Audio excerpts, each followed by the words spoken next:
که آوازی تو را شنیده کس بنده شود، آوازی تو را شنیده کس بنده شود، آفرین هم از دیر پراکنده شود. هرگاه که تو میخوانی سرودی تازه بلبل زنبایی تو شهرمنده شود. مرحبا.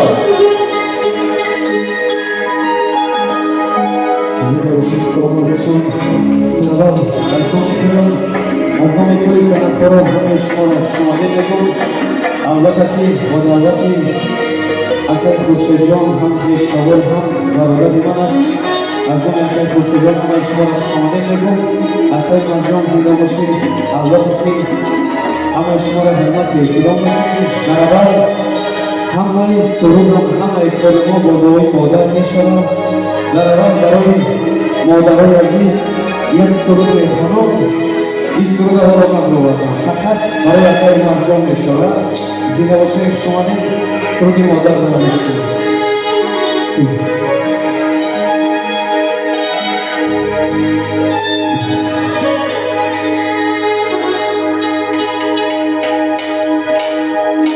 این اولین باره که هست آج و دست کنارم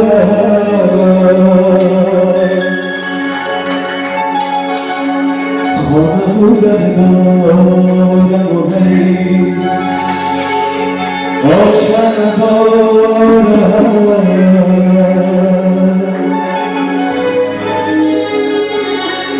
وقتی سواری میرسم آچه بگوشم دیگر نمیابم تو رو تمامی من فروشم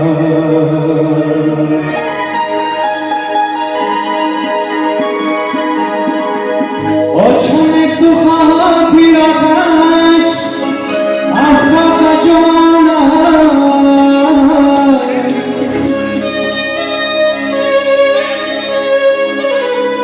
خیال کردم تا سالی بعد آچه میمانم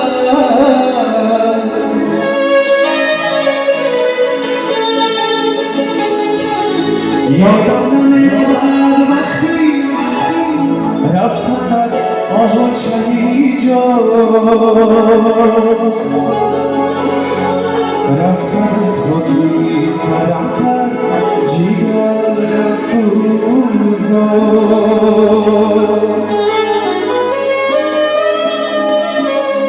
دیگر بجز بچم با هیچ کس تن نمیشود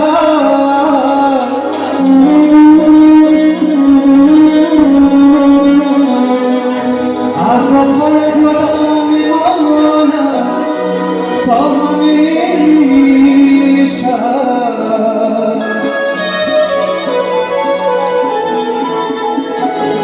ای چه جان به تو دیگر حیات ندارم